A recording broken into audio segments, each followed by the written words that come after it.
નમસ્કાર મિત્રો, અત્યારે હાલના સૌથી મોટા અને દુઃખદ સમાચાર સામે આવી રહ્યા છે। હિમાચલ પ્રદેશના ચંબામાં એક અત્યંત દર્દનાક અકસ્માત સર્જાયો છે। જી હા મિત્રો, પુખરી વિસ્તાર હેઠળ આવતા ચંબા મરસડુ માર્ગ પર સતડુ પાસે એક બોલેરો કાર કાબુ ગુમાવીને ઊંડી ખીણમાં ખાબકી હતી। તો મિત્રો, આ બનાવમાં 7 લોકોના દુઃખદ મોત નીપજ્યા છે।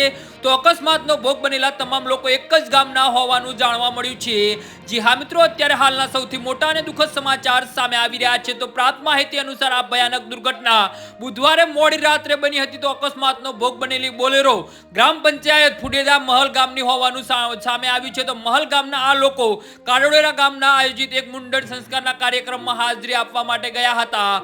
જી હા મિત્રો, અત્યારે હાલના સૌથી મોટા અને દુઃખદ સમાચાર સામે આવી રહ્યા છે। જમણવાર પતાવ્યા બાદ રાત્રે આ તમામ લોકો બોલેરોમાં સવાર થઈને પોતાના ઘરે પરત ફરી રહ્યા હતા। આ દરમિયાન સતરડુ પાસે વાહન ચાલકે સ્ટીયરિંગ પરનો કાબુ ગુમાવી દીધો હતો અને બોલેરો ગાડી સીધી જ ઊંડી ખીણમાં ખાબકી હતી। જી હા મિત્રો, તો આના વિશે તમારું શું કહેવું છે તો નીચે અમારી કમેન્ટ બોક્સમાં જરૂરથી જણાવજો। અમારી YouTube ચેનલને સબસ્ક્રાઇબ કરવાની ભૂલતા નહીં। ધન્યવાદ।